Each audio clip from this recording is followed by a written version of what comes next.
clases en esta manera virtual y era tiempo que lo hiciéramos así. En algunos casos obligados y en otros un poquito preocupados, porque este es un curso teórico práctico, pero mucho más práctico. Yo siempre hablo a los estudiantes desde hace ya 28 años que tengo dictando cátedra, lo mismo, y les digo que un médico puede vivir de muchas maneras, dignamente, pero la manera en que puede hacerlo es así, miren, por una consulta médica en el Perú se está pagando entre 30 a 80 soles o algo más en clínicas. Por una instrumentación clínica usted puede cobrar entre 100 y 150, pero si usted decide hacer una, digamos, una sutura en un paciente, o sea, ya esa consideración y aún más si hace sutura con biopsia, el precio del trabajo médico se sobrevalora más y uno ya tiene una capacidad muy alta de poder sobrellevar la vida.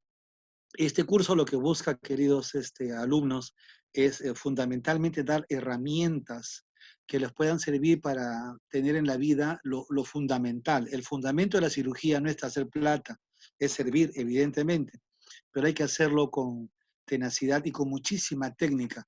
El curso de técnicas quirúrgicas se basa en eso, ¿no? En cómo tus manos pueden manejar una situación y cómo puedes resolver un problema. Para eso tienes que definir es o no es quirúrgico, ¿no? Y de esta manera tú tienes ya la capacidad de manejar algo para llevar dignamente dinero a tu casa. Dada esta pequeña introducción, que no es la que suelo hacer, porque me gusta siempre conversar con ustedes y verlos a la cara, siento mucho, de verdad, los momentos que estamos pasando. Tengo dos compañeros que están en Iquitos de promoción, que están ya intubados y que no hay forma de traerlos. Ya han fallecido dos de mi promoción y cada vez la cosa se hace más complicada.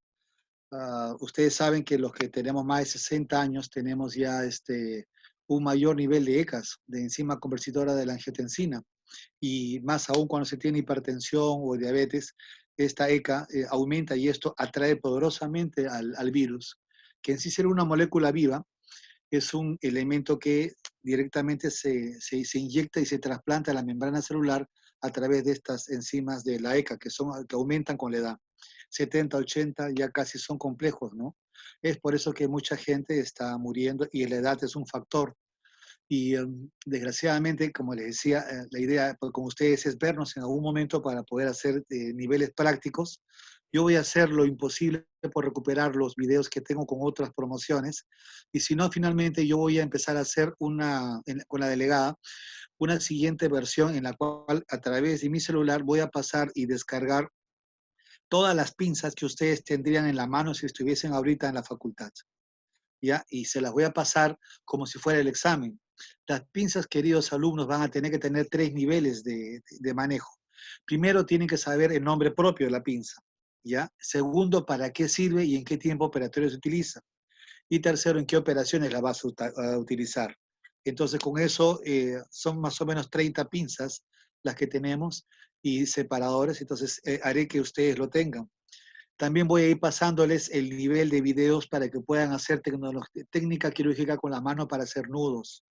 Otro es para aplicarse manos, lavarse las manos, ponerse los guantes, ponerse mandilones. Y también creo que este es el primer año que vamos a tener que hacer algo especial. Es decir, vamos a tener que hacer cómo se colocan los EPP, equipos de protección personal, que ahora están viendo que todos los compañeros que están de los 550 médicos que están hospitalizados en este momento, estamos seguros que el 90%, o sea, 450 o más, fueron por errores al quitarse la ropa y al ponerse la ropa de EPP.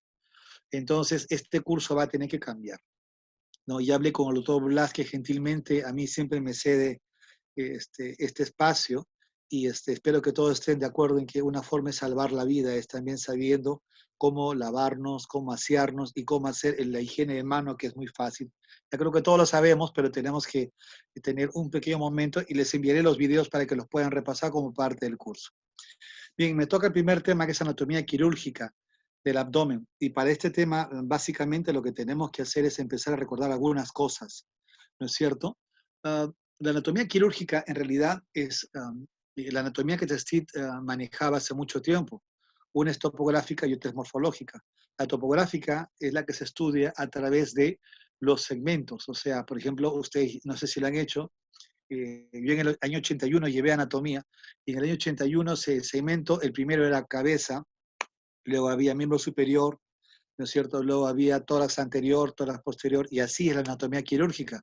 Es como disecar en vivo a un ser humano, pero no como anatomía, sino en forma de la función y de los órganos que tenemos. De manera que cuando hacemos un auto quirúrgico y hacemos una incisión, lo que abrimos es una solución de continuidad en el cuerpo humano, y eso, ya sea laparoscópico, con trócares o con incisión, con bisturís, tiene un costo en relación a lo que estamos abordando. Hay que saber hacer la incisión adecuadamente para saber dónde vamos a atacar, pero también hay que saber qué daño puede causar el hecho de tener incisiones o no. En el mundo moderno, la violencia que ustedes ven en las calles, ahí van a ver bastantes manifestantes, como, acá como asaltan, acá como están con la mano armada, acá como están robando en motos. El mundo hace que todo sea un poco complejo. Hasta hace 6 meses, el 90% de los procesos quirúrgicos que teníamos en la emergencia en el hospital de Coica, donde yo trabajo, eran dados por violencia, y de eso, del 100% de los actos violentos, el 70% era por arma de fuego. Es decir, en Coique casi todos tienen pistolas. Primera conclusión o primera sugerencia: no se opongan, es tonto. Mis residentes, como este delincuente con pistola, suben a los colectivos y ahí son asaltados. Ya todos saben que tienen que tener la billetera en los zapatos o en las medias, y el dinero pequeño debe tenerlo acá y soltar el celular. No hay necesidad de pelearse. Por favor, no se conviertan en partes de esto. En el momento actual, del 100% de pacientes, solo tenemos el 3% que son emergencias y el 97% COVID en Coyique. Bueno, las heridas de bala son las que tenemos acá, ¿no? Verán ustedes cómo los pacientes pueden venir muy tranquilamente caminando. No tanto, porque fue en el tórax. Esta chica en el cuello, que pasó y salió por nivel maxilar, o todo lo que podemos ver. Arma blanca está también de moda, pero esto es más que todo, como en el caso que está acá. Esta es un arma blanca que hizo una herida punzo penetrante en un paciente que tuvo que entrar directamente a sala de operación. Bueno, anatomía topográfica ya les conté, es llamada también la anatomía regional. Corresponde a la anatomía quirúrgica, es decir, estructura de la morfología, ¿no? Y de los tejidos que están detrás de la zona donde vamos a estudiar esto. Y vamos a hacer varias definiciones, porque no vamos a ver ni miembros superiores ni inferiores, ni cabeza, sino vamos a empezar a trabajar lo que es justamente los órganos que están desde el cuello hasta la ingle. Es la zona que no nos toma en el curso. Trauma abdominal siempre se asocia, perdón, se asocia necesariamente a lo que es anatomía quirúrgica, porque todo lo que está detrás es lo que uno puede injuriar. Bien, el trauma abdominal, estos ya son estudios que se hacen en vacas mundiales, ¿no? Está presente en un 13 a 15% de los accidentes fatales.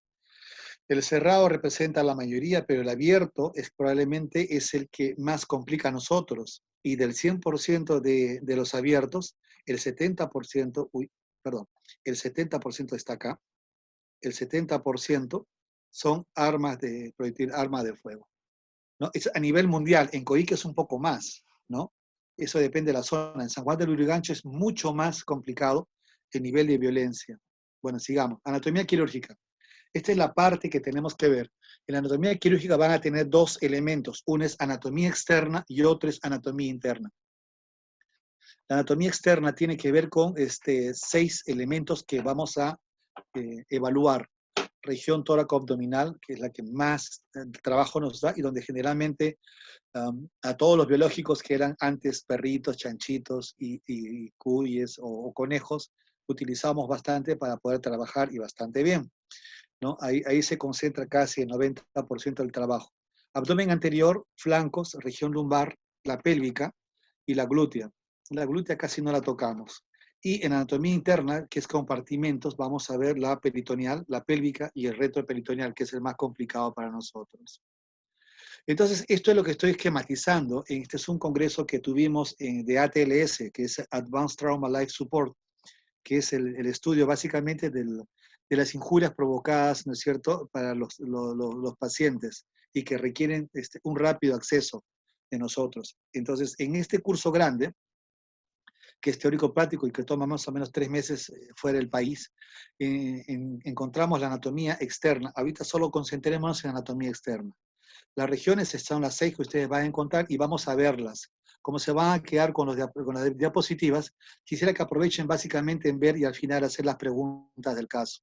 La región tóraco-abdominal es la que más nos llama y la que más nos gusta. ¿Ok? La tóraco-abdominal está acá. O sea, vamos a verla desde arriba hasta abajo, porque tórax es desde acá, estimados alumnos, es desde acá. El tórax empieza acá, en los ápex de los pulmones. ¿Ya? O sea, tóraco abdominal es todo esto hasta la ingle. Pero vamos a dividirlo, ¿no?, lentamente en lo que vamos a ver tóraco abdominal anterior y lo vamos a ver en el siguiente esquema. Este que está acá es el esquema lateral, donde vamos a ver los flancos. Para mí los flancos son las regiones axilares. Están delimitadas por la línea axilar anterior y posterior, ¿no es cierto? Y con esto ustedes van a poder manejar bastante bien los niveles. Lo que viene acá es la parte dorsal, lumbar que está acá, lumbar, y la parte pélvica, que la vamos a ver en un ratito. Bien, vamos a ver ahora la parte que nos compete. Aquí está. Tóraco lumbar, ¿por qué no empezamos desde arriba? Porque esta es jaula torácica, ¿ya? Entonces, esta es una parte que no nos compete, sin embargo, la vamos a abordar solamente por el manejo instrumental, fundamentalmente de lo que es la toracostomía. Otra clase que tendremos en otro momento, por eso lo dejo. La región tóraco-abdominal va desde las mamilas, o acá, hasta un poco antes, ¿no?, del ombligo, más o menos 2 traveses de dedo por encima, y es la zona que se limita el centro probablemente exacto donde está el diafragma. El diafragma debería estar acá. Esto debería ser el diafragma. Acá igualito. Acá, este es el diafragma, en el centro, y acá está el diafragma. El diafragma va a definir las zonas torácicas y abdominales superiores, donde hay muchos órganos que nos interesan bastante. Segundo compartimiento, que es el que ustedes han estudiado bastante, el abdomen anterior. El abdomen anterior siempre se está manejando, como ustedes recuerdan, epigastrio, mesogastrio, hipogastrio, ya veremos qué contiene cada uno. Tenemos la fosa ilíaca derecha, el flanco derecho, fosa ilíaca izquierda, flanco derecho, ¿no es cierto? Y esta parte de acá arribita, debajo de los rebordes costales, que son los hipocondrios, tanto derecho como izquierdo. Entonces, 3, 6, 9 compartimentos: epigastrio, mesogastrio, hipogastrio, hipocondrio derecho, flanco derecho, fosa ilíaca izquierda y su alterno en el lado izquierdo. Los flancos es la zona que le contaba que están para mí divididas básicamente entre la línea axilar anterior y línea axilar posterior. Fabuloso cuando uno levanta la mano, es ahí los brazos, perdón, y los pone detrás de la nuca, uno va a poder evaluar tranquilamente lo que es anatomía quirúrgica y los elementos que pueden comprometerlos. La región lumbar es lo mismo que la región anterior, el diafragma. Esto que está acá es diafragma, esto es diafragma, y esto que está acá atrás es la región lateral, en las cuales ustedes van a ver por los supraglúteos que guían hacia esta parte que es más o menos el alerón de lo que es el sacrocoxis, ¿no es cierto? Entonces, de esta manera ustedes ya pueden tener una idea completa de lo que sería toda la que es la región lumbar, donde básicamente tenemos los músculos, el dorsal ancho, ¿no es cierto?, y las espinas, ¿no es cierto?, vertebrales que están en esta zona, que son las que nos van a definir, ¿no?, los campos y los niveles, digamos, de acción que vamos a tener ahora. Continúa la anatomía quirúrgica con la región pélvica. La región pélvica va desde las espinas ilíacas anteriores superiores que están a este nivel, van por las líneas inguinales, ¿no?, y van a esta parte que es la sínfisis del pubis, ¿no?, atravesando los laterales, ¿no es cierto?, los anillos laterales, y va hacia el otro lado igual, espinas ilíacas, ¿no?, la línea inguinal, ¿no es cierto?, y esto se va por el reborde de la piel hasta la parte de la ingle, es decir, a la parte donde estaría el cuello anatómico del fémur, en ambas partes laterales. La región glútea es lo mismo en la vista en la parte posterior, ¿no es cierto?, que también tiene correlatos diferentes interesantes. Bien, Ahora quiero que esto que hemos visto, que hemos definido, ¿no? Como lo haría Testit, es la anatomía quirúrgica en el paciente, también en el biológico, ya sea cualquiera que tengamos. Pero esta anatomía quirúrgica tiene su importancia cuando encontramos la anatomía interna del paciente que tenemos. Y esto es mucho más fácil, ¿no? Porque se encuentra en los sitios donde hemos visto. This meeting has been upgraded. Ok. Delegada, ¿se acabó el tiempo? No, doctor, dice que se ha eliminado el límite, que se va a poder continuar. Amén. Entonces continuamos. ¿Estamos yendo bien a todo esto? Sí, doctor, sí. Sí, ok, va. Lo importante es ver qué cosa hay detrás de lo que estamos hablando. Detrás de lo que estamos hablando es la anatomía interna, y esta es la parte, digamos, sustanciosa del tema, ¿no es cierto? Yo también espero con la delegada tener la oportunidad de tener un lechoncito ya muertito, ¿no? Y con él hacer anatomía laparoscópica, porque para eso yo he llevado desgraciadamente para ustedes, después de muchos años, el año pasado logré comprar un simulador, lo logré instalar, logré conseguirle las pinzas, todo para ustedes, pero no los podemos usar por las razones que ya saben. Así que vamos a simular cuando yo esté operando y bueno, y ahí ya veremos todo lo demás, ¿ya? Bueno, anatomía interna solo tiene cavidad peritoneal, o sea, el abdomen peritoneal, el espacio retroperitoneal, que ya lo vamos a manejar, ¿no es cierto? Y la cavidad pélvica. Es facilito, pero es importante. Ya casi está lo más importante de la clase del día de hoy. Y es rápido además. ¿Bien? Vienes a nosotros. La anatomía de la cavidad peritoneal se divide en lo que es el peritoneo superior y el inferior. En la cavidad peritoneal superior, ¿no es cierto? Ustedes van a encontrar fundamentalmente lo que está por encima del ombligo, ¿no es cierto?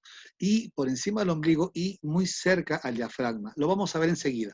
En este sitio, que está cerca al diafragma, encontramos al órgano más grande y al más complicado también de la anatomía quirúrgica, que es el hígado.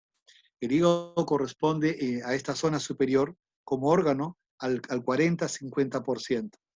El diafragma es casi como una cúpula que va a manejar la cavidad torácica y la va a dividir en la cavidad abdominal. El vaso que está en el lado izquierdo y en la parte más superior, ¿no es cierto? Casi pegado al espolón pulmonar del lado izquierdo, ¿no es cierto? Maneja más o menos un 8-10% de volumen. El estómago también es grande, dependiendo de la persona y del tipo de abdomen que tenga.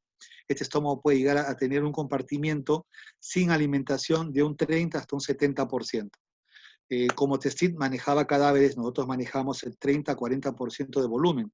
Y el colon transverso, que es una especie de barrera natural que tenemos nosotros, que no solamente es la barrera natural, sino que de ahí también sale lo que ustedes recuerdan bien, que es el epíplon mayor. El delantal sale del colon transverso. Entonces podríamos decir que entre el diafragma y el colon transverso tenemos todo lo que es la cavidad peritoneal superior y veremos qué órganos hay ahí. La cavidad peritoneal inferior, ¿no? Ya tiene que ver todo lo que está por debajo del colon transverso. Es decir, desde el ángulo en el lado derecho, del ángulo hepático, hasta el lado izquierdo, que es el ángulo esplénico o del vaso, hacia abajo ya vienen los intestinos, que son el colon ascendente y el colon descendente, que terminan en el recto sigmoides y en el ano. Entonces, esos son los laterales de la cavidad peritoneal inferior, ¿no? Ahí tenemos, en el colon ascendente tienen ustedes el apéndice, tienen ustedes las tenias, en el colon los órganos genitales, los intestinos, el intestino delgado, y como diría Testit, desde el píloro hasta el ano, tenemos aproximadamente entre 6 a 8 metros de intestino. Recuerden ustedes que Testit medía en cadáveres. En cambio, nosotros los anatomistas que hacemos anatomía quirúrgica lo medimos en seres humanos, o sea, es menos cantidad. ¿Por qué? Porque hay gases y hay contenido. En un cadáver ya no hay circle, circular interna y longitudinal externa. Pues, es decir, los elementos que permiten tener dinamismo, o sea, movimiento, y también tono, es decir, capacidad de poder distenderse o retenerse y absorberse también. Entonces, en la cavidad peritoneal inferior tenemos justamente lo que ven ustedes en el documento, ¿no? Y los órganos genitales que son variables tanto en el hombre como en la mujer. Y acá también recordaremos algunas cositas que siempre los alumnos me preguntan y creo que están un poquito confundidos. Razón por la cual esto también es para que ustedes evalúen en un ratito con las fotos todo lo que hay. Bien, ahí tienen ustedes la cavidad peritoneal, ¿no? Y vamos a manejar la cavidad peritoneal. Tenemos esto que está acá, ¿ok? El diafragma que está acá, lo haré en anterior. Los laterales no lo voy a hacer en este momento. Tenemos acá el hígado. Miren ustedes el volumen del hígado. Tenemos el estómago. Recuerden ustedes que cuando el esófago perfora el diafragma, empieza a trabajar el cardias, ¿no? Y el cardias estaría a este nivel más o menos, donde entra el estómago, que tiene sus partes, ¿no? Sus 4 partes, y fundamentalmente está echado por por el hígado hacia el lado izquierdo del cuerpo. Por detrás y en la lengüeta esplénica, que está en esta zona, bien a la esquina, encontramos lo que es el vaso.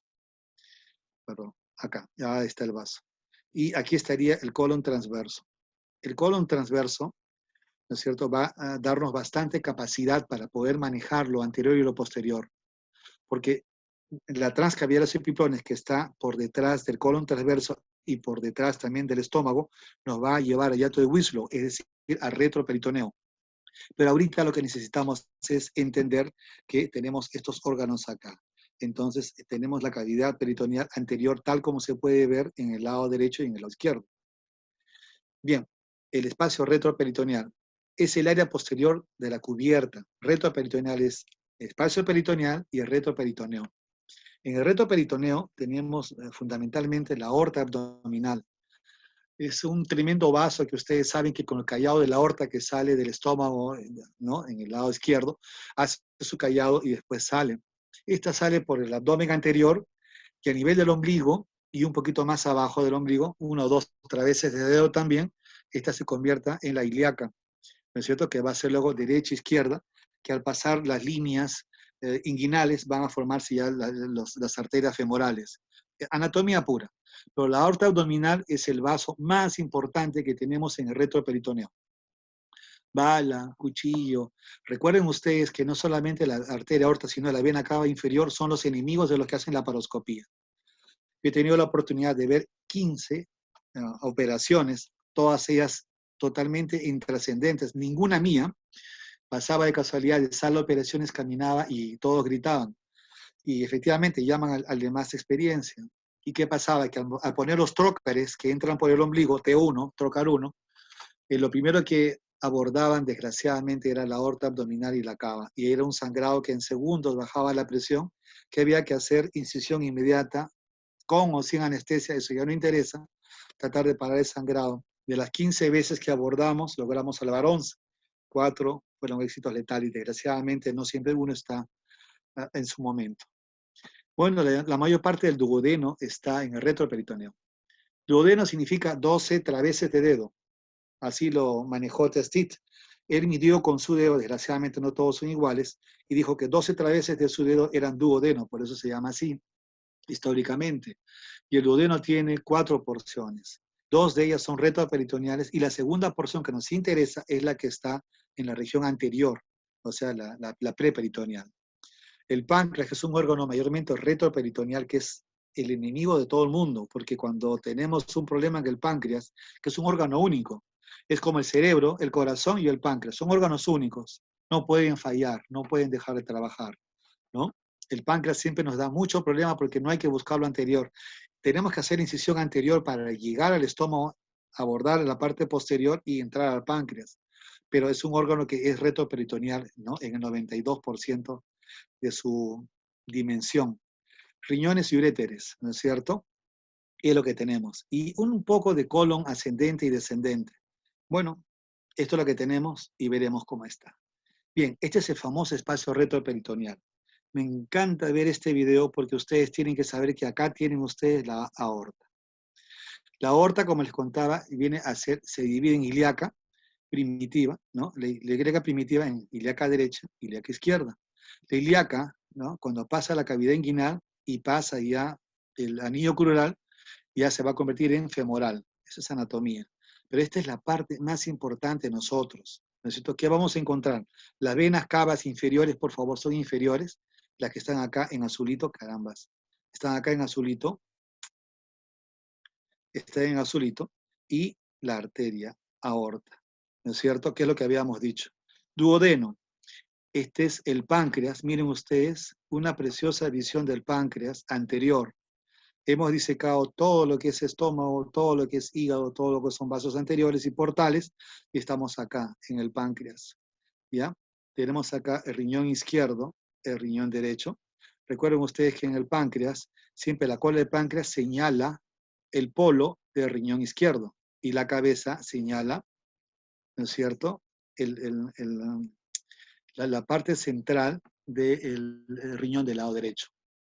Tenemos también como que del páncreas el duodeno, que es esta zona duodenal que está acá, duodenal. Se hace acá y luego va a hacerse anterior en la segunda porción, que es la porción descendente, ¿no es cierto?, del duodeno, y ahí encontraremos la ampolla de Vater con el esfínter de Oddi, ¿no?, que es donde están los cálculos que tanto buscamos ahí. Bien, tenemos acá también los riñones, sigue siendo duodeno, por favor, no se equivoquen, los riñones en ambos lados con sus uréteres. Miren ustedes en la anatomía quirúrgica todo lo que es espacio retroperitoneal, hasta acá abajo, ¿no? Es increíble ver el nivel, este es el recto sigmoides, ¿no es cierto?, donde van a completarse los elementos del intestino grueso y todo lo que uno puede tener como elemento asociado a lo que sería trauma. Este es el sitio donde tenemos más complicaciones. Cuando existe un trauma, y antes cuando podíamos utilizar biológicos en vivo, los animales, cuando entrábamos a esta zona teníamos mucho miedo, porque los alumnos generalmente hacían lesiones a estos pequeños vasos laminares que son secundarios y tributarios, o uno terminal, y al no hacer un buen nudo, todos nos mojábamos, es decir, todos nos llenábamos de sangre.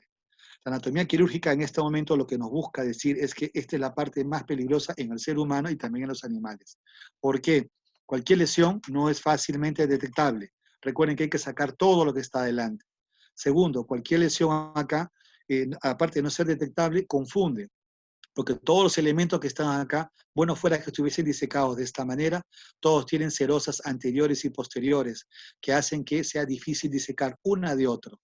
Esta arteria, la aorta y la vena cava inferior no están pegaditas, están delimitadas por serosas pequeñas que tienen vasos comunicantes y que provocan dentro de esto y dentro de nosotros gran dificultad. Y cada vez que uno quiere disecarlas, o sea, rompe y fractura varios elementos, al igual que en el páncreas. La zona más complicada para un trabajo es esta zona. Cuando hay heridas de balas que están en la línea media que estoy señalando ahorita, en esta línea media, es obligatorio la exploración. Cuando son en los laterales y hay mucho sangrado, riñones es fácil de ver, no hay mucho problema. Cuando son los laterales inferiores, casi no es problema, ¿ya? Y cuando es en la parte central inferior, no hay necesidad de abordar mucho. Más uno se preocupa en ver la parte anterior del abdomen y no en el retroperitoneo.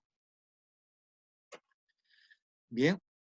En la cavidad pélvica tenemos el problema de lo de costumbre, ¿no? O sea, tenemos el famoso recto, la vejiga, que es un órgano que siempre nos da problemas, pero momentáneos, ¿no? Porque la vejiga es un órgano muy noble, usted lo cose en 2 o en 3 planos, inclusive en un plano, créanme, se sutura absolutamente fácil.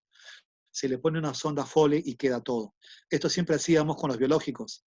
Hacíamos una sutura, una rotura de vejiga, y después lo cosíamos, poníamos la vejiga, la Foley, y después 2, 3 días sacábamos la Foley y el animal biológico ya no sangraba, ¿no? Era impresionante el nivel de manejo de la vejiga, a pesar de que es un órgano musculoso, con su músculo detrusor y todo lo demás, este músculo es muy noble porque llega a pegar rápidamente, ¿no? El recto tenemos los ilíacos y los órganos reproductores.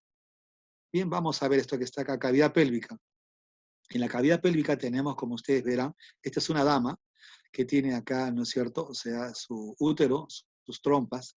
Y acá tenemos, ¿no es cierto?, en ambos casos, este es el lado donde está el ilion terminal, la parte terminal que estoy subrayando, ojalá puedan verlo. Si no lo pueden ver, me avisa delegada, ¿ya? Donde está esta flechita, que está entrando a la válvula ileocecal, ¿no? Que es el colon ascendente o el lado derecho. En esta zona, en la válvula ileocecal del lado derecho, o sea, usted va a encontrar a 2 centímetros por debajo, o en la unión de la tenia anterior, lateral externa y la interna, el apéndice. El órgano más común en la cirugía. Todo cirujano empieza siempre operando apéndices. En cirugía abierta y en la laparoscopía operando vesículas, o sea, haciendo colelapso. Entonces, este es el órgano que siempre nos llama la atención y nos permite manejar que estamos en un sitio que se llama en el colon ascendente. En esta dama, como ustedes verán, tengo problemas con... okay. Acá tenemos, llegando a los vasos que ya hablamos, la aorta, que en este caso ya no es aorta, sino ilíaca, ¿no es cierto? Y acá la ilíaca derecha, la ilíaca izquierda, y acá tenemos, este es el sigmoides. El sigmoides acabando, entra ya hacia el ángulo, en el recto peritoneo, para entrar en la fosa rectal y acabar en el ano, ¿no es cierto? Vejiga, útero, recto, ¿no? Esta es la pelvis, la cavidad pélvica. Anatómica, anatomía quirúrgica en los seres humanos, pero también en los animales. Se respeta bastante lo mismo. ¿Ya? Avanzamos. Esto es lo que quería manejar con todos ustedes. Este es un varón que va a tener el fondo de saco de Douglas. El hombre no tiene saco de Douglas. Tiene fondo de saco retrovesical, o sea, entre la vejiga y entre el recto. Pero miren cómo está el recto y miren cómo está la vejiga. ¿Ok? Esto lo tienen que poner al revés, o sea, es como si estuviese en contra. ¿Ya? Voltean ustedes a este lado y van a ver las damas. La dama tiene vejiga, como en el varón, miren ustedes, análogo, tiene el útero acá y tiene el recto, ¿no? Entonces, el fondo de saco de Douglas está entre el recto y el útero, o sea, acá, Nacho. Este es el fondo de saco de Douglas. Es una pregunta que siempre ponen, por favor, ¿ya? Se las voy a pasar. Esto no es el fondo de saco de Douglas, por favor. Este es el fondo de saco de Douglas. Se define como el nivel seroso que va a estar en el compartimiento entre el recto y el útero, ¿ya? ¿Ya? En la mujer, en el varón, entre la vejiga y el recto. Repito, la pregunta, y siempre se las pone, por lo tanto, es como un regalo para ustedes, ¿ya? En las damas, el saco de Douglas está entre el recto y el útero, y en la mujer y en el varón, entre la vejiga y el recto. Lo pueden ver acá, ¿no? Este es el fondo de saco retrovesical, y este es el de Douglas. Así que los fondos de sacros es para que no se equivoquen. Y es fácil también ver los órganos genitales, ¿no? Del útero con su ovario y sus trompas, para que puedan manejar. Muchas veces la anatomía quirúrgica nos ayuda a encontrar no tanto traumatismos en las mujeres, sino fundamentalmente los elementos como son la endometriosis, que provoca un sangrado doloroso, las torsiones de ovario, los quistes gigantes de ovario, los miomas y los embarazos ectópicos. Gran problema para nosotros, ¿no? En los varones es menos el problema, pero tenemos más problemas de colon. Los dólicos megacolon, es decir, los vólvulos simoides, son casi 70% de varones y 30% de damas, que las damas comen más bonito que los varones. Y los órganos reproductores que ya están en la parte de cavidad pélvica, pero en la parte externa. Por lo tanto, no son temas de discusión el día de hoy. Bien, estas son las clasificaciones para terminar de los traumas que ustedes pueden encontrar en los pacientes que tengan anatomía quirúrgica. Hoy es un poco pesado porque la anatomía tiene mucho que ver con lo que les he enseñado. Básicamente, saber dónde están, y en la siguiente clase vamos a hacer algo un poco más dinámico. Y los traumatismos abdominales pueden ser, como ustedes ven, cerrados o abiertos, ¿no? Cuando es cerrado, ¿no? Cuando es un traumatismo, o sea, un golpe, una caída, ¿no? Una patada, ¿no? Un puñetazo en la barriga, puede provocar, ¿no es cierto? O sea, un traumatismo que puede malograr la pared, o sea, pues solamente afuerita, un hematoma, un seroma, un golpe, una hinchazón, lo que ustedes quieran, o puede provocar un trauma de vísceras, ¿no? En ambos casos, si es de la pared, ¿no? Puede tener compromiso, puede ser que haya roto la pared o que no rompa la pared. En este caso, el traumatismo cerrado es el más complicado de todos porque acá sí tenemos que manejar métodos de diagnóstico, como por ejemplo son Para nosotros lo más importante es el lavado peritoneal diagnóstico, que también les prometo hacer un video, ¿no? En vivo, porque eso yo lo hago bastante, para que puedan ver cómo se hace un lavado peritoneal diagnóstico. Es con anestesia local, entrar por el ombligo, y al entrar por el ombligo hacen un corte de 1 centímetro. Entran a la cavidad abdominal y meten luego una, un, una sonda de un cloruro de sodio. El cloruro lo levantan y hacen que el líquido vaya pasando. Cuando pasa más o menos 3/4 de litro, se van a dar cuenta que dentro se llena de algo. Bajan el cloruro al piso y van a darse cuenta que regresa un agua. Si el agua es transparente o de color citrino, es que no hay ningún traumatismo de vísceras, porque no está sangrando. Si ven que sale bastante sangre, ya saben ustedes que los vasos que más se rompen acá son el hígado y el vaso, en el 80%. Y si ven ustedes que sale heces, es que ya sea una víscera hueca está rota, ya sea eh, colon o ya sea intestino delgado. En ambos casos quirúrgicos. Los traumatismos abiertos, que vamos a ver bastantes, tengo miles de fotos en la siguiente clase, van a darse sucesivamente a los que son penetrantes y no penetrantes. Una herida en cara, una escoriación, que es un raspado, una herida con un clavo, ¿no? O sea, no penetra la cavidad abdominal. Y esta sí penetra el peritoneo, por lo tanto sí son penetrantes. Si las penetrantes pueden tener lesión de víscera, a operar inmediatamente, y sin lesión de víscera, expectante, solamente se queda ahí, ¿no? Entonces vamos a tener que tener esta clasificación de traumatismos para ver que la anatomía quirúrgica tiene un valor agregado. Cuando ustedes manejan la desaceleración, esta es una herida, esto también les van a preguntar en el examen probablemente, las preguntas siempre son así, ¿no?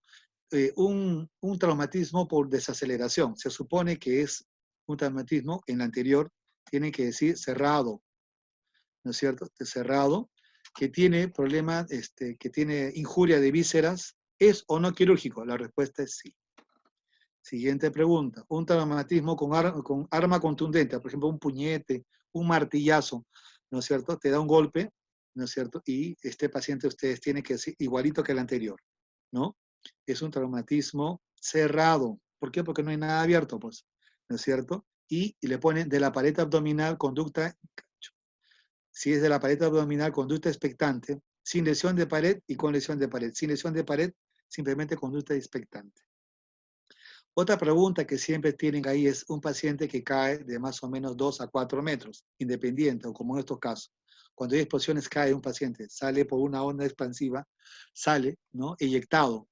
Este paciente cuando cae generalmente, si cae de espaldas, ¿no? El retroperitoneo se compromete. Recuerden eso, es pregunta, siempre la van a preguntar. Paciente que tiene un traumatismo abdominal por caída de 2 a 4 metros y cae de espaldas, ¿qué es lo que primero tienen que pensar? ¿No? Tienen que pensar que el retroperitoneo es el que está comprometido, así de fácil, ¿no? Y si la caída es mucho más alta, ya no es tan fácil, porque caen generalmente parados o de abdomen. Y ahí sí el traumatismo abdominal es mucho, mucho más complicado. Traumatismos abdominales. Miren ustedes este paciente cómo le pusieron, bueno, era un tornillo, ¿no? Auma punzo constante, este que fue con un cuchillo. Miren ustedes la curvatura mayor con sus vasos cortos, ¿no es cierto? Y este es el epíplon menor. El epíplon menor va del estómago hacia el vaso. Anatomía quirúrgica, sí, desgraciadamente ustedes dirán que cruel, que poco elegante, pero no, no es elegante. Yo lo veo cada rato. Si ustedes supieran los niveles de balas, de cuchillos que vemos en este momento, es terrible. La siguiente clase veremos bastantes y abordaremos más que esto. Esto que es un accidente en el cual ustedes van a ver que hay contusión, lateralización y también hay desaceleración. Acá todo el abdomen está comprometido. Todo, todo. Traumatismos abdominales, generalmente todos estos son los que dan, le ponen los 3 y generalmente los 3 son heridas penetrantes. Eso sí no va al examen. Estas tienen que ser penetrantes necesariamente, ¿no? Pero no necesariamente intraabdominales. Pueden estar solamente en la parte de lo que es piel subcutáneo y músculo que no pasa en la cavidad peritoneal.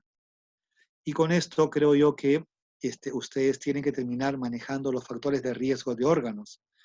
Los que más, los que más problemas dan en traumatismos abdominales provocados por anatomía quirúrgica y lesión de la anatomía quirúrgica, o sea, en la zona, es básicamente en el recto peritoneo.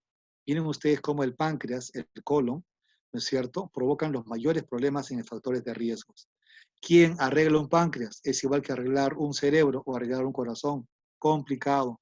Siempre páncreas, signo de muy mal pronóstico cuando está muy comprometido. Hígado y duodeno, generalmente el duodeno, como es una víscera hueca, se repara de muchas maneras, tiene formas, tiene usted anastomosis, duodeno laterales, duodeno gástricas, duodeno yuyunales, tiene usted muchas formas, ¿no? Por eso es que su nivel de riesgo es menos complicado. El vaso tampoco es complicado. ¿Por qué? Porque el vaso, cuando usted lo ve muy dañado o que sangre demasiado, agarra el pedículo, lo levanta, pone usted un clamp y se sacó el vaso, ¿no?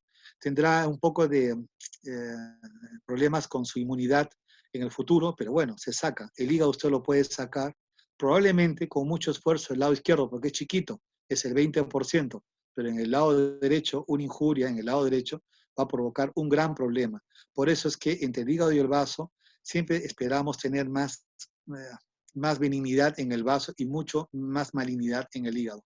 Que por más que sangre, si el hígado sangra demasiado, estimados alumnos, no hay ningún problema. No sé si han escuchado la palabra packing. Packing es empaquetar. Cuando usted no sabe qué hacer con un hígado porque no puede ver de dónde sangra, y a pesar de que ha utilizado electrobisturí o bisturí armónico o jack y no para el sangrado, se ponen dressing.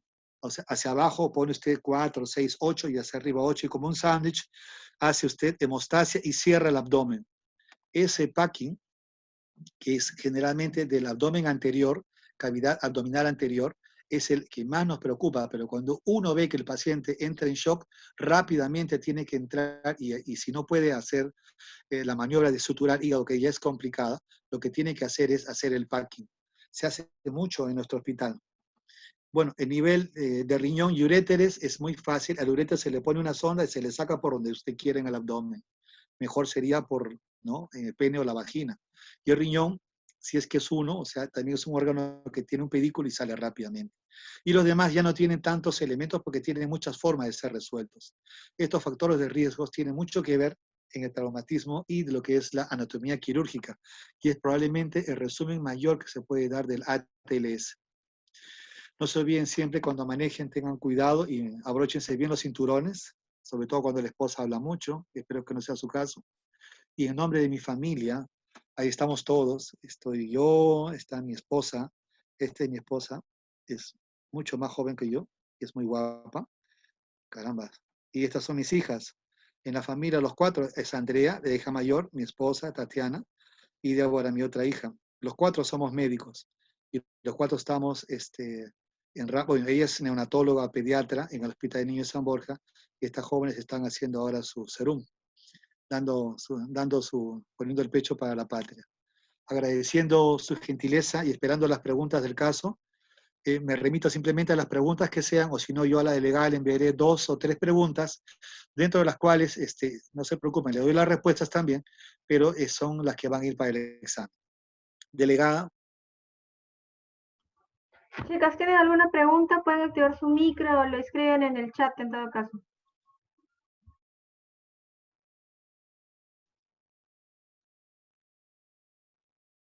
Doctor, yo tenía una pregunta respecto a la parte de las lesiones cuando menciona con daño en la pared abdominal y sin daño en la pared abdominal.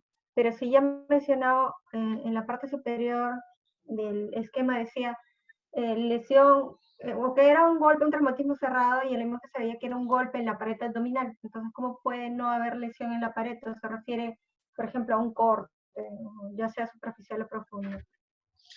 A ver, entiendo su pregunta de esta manera. En el golpe, usted tiene una lesión en la pared.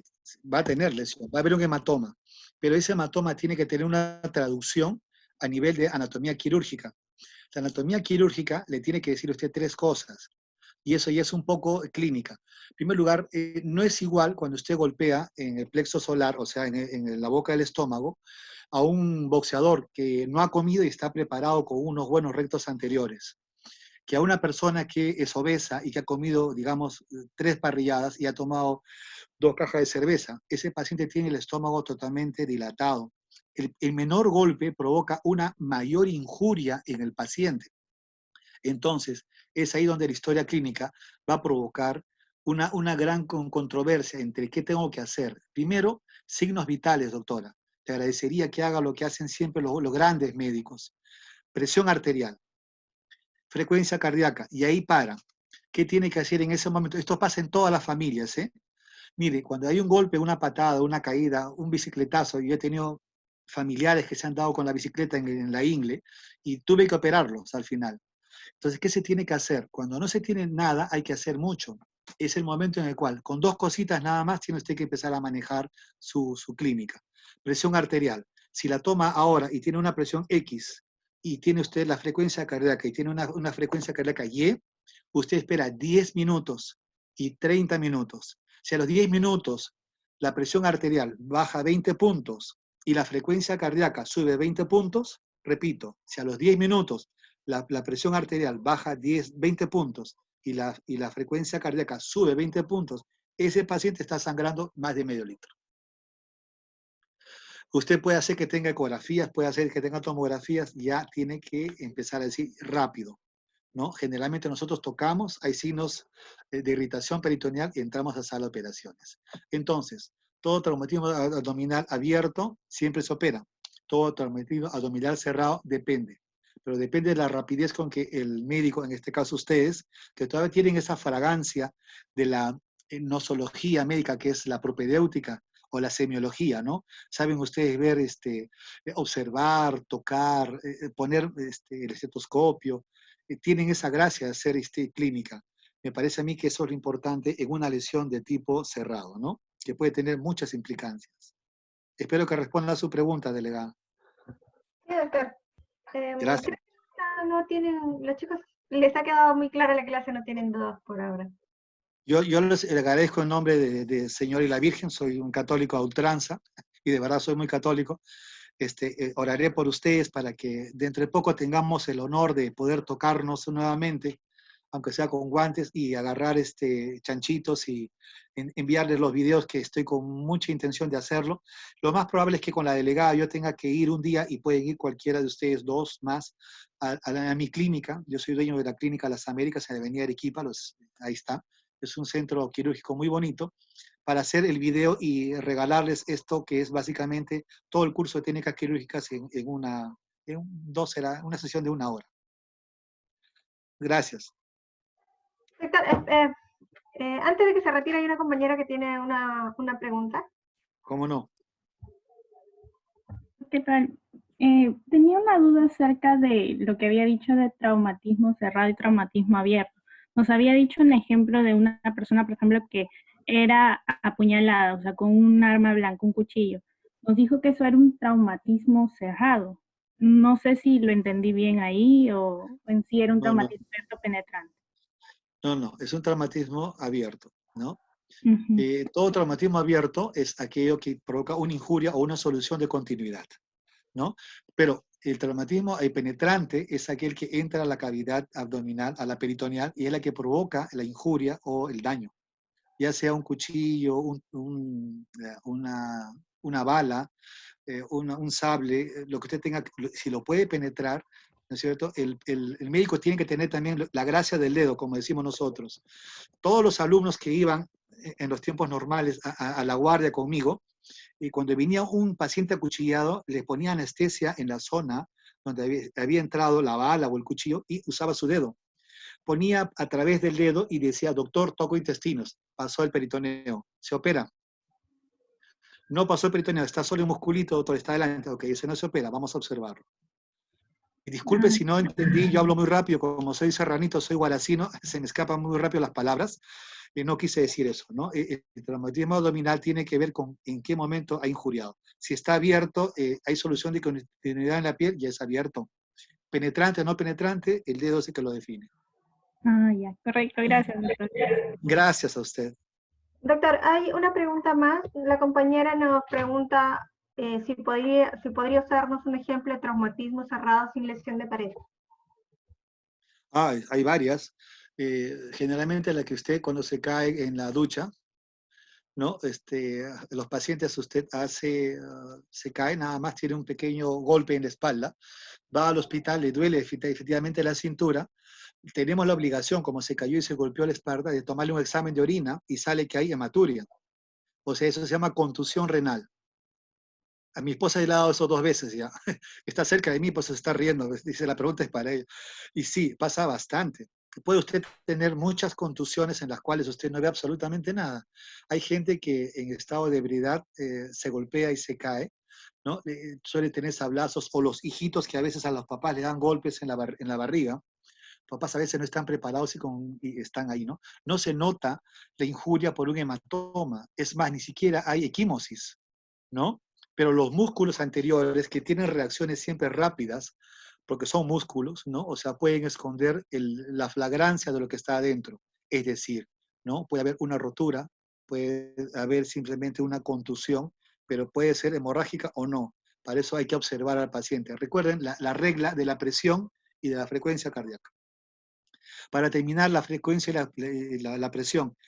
Ya les expliqué, ¿no? Si a los 10 minutos baja 20, perdón, la presión y sube 20 la frecuencia cardíaca, si a la media hora baja 40 y sube 40 la frecuencia cardíaca, ese tiene más de 1 litro adentro, ¿no? Y eso es una cosa muy importante que tenemos que manejar nosotros en atención a todo lo que estamos haciendo.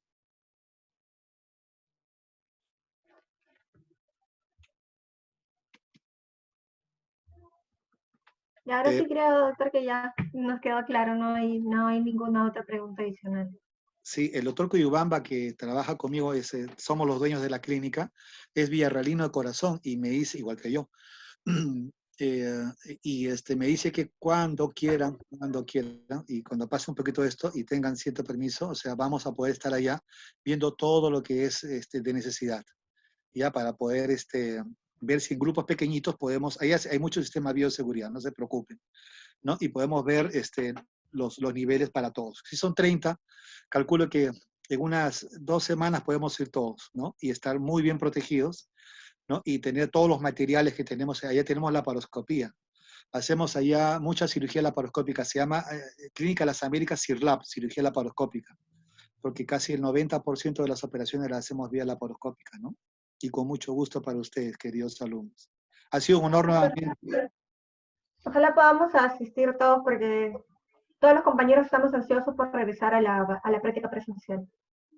Estoy más seguro. Sí, estoy seguro que el alma de Carrión, que era estudiante como usted, siempre vive cada día más, ¿no? En el hecho de querer tocar, querer ver, y van a tener muchos momentos, no se preocupen, que llegue su momento. Yo he vivido 5 pandemias, cinco, ¿ya? Pero esta es la que me ha dado mucho miedo, de verdad que estoy con mi esposa acá metido, pero preocupadísimo, ¿no? Y esta sí me ha asustado. Sí, doctor. Bueno, esperamos las próximas clases y las prácticas presenciales, ojalá se den. Sí, nos pondremos de acuerdo, ¿sí? Bendiciones Sí, y gracias. muchas gracias por la clase. Hasta luego, gracias. Hasta luego, gracias a ustedes.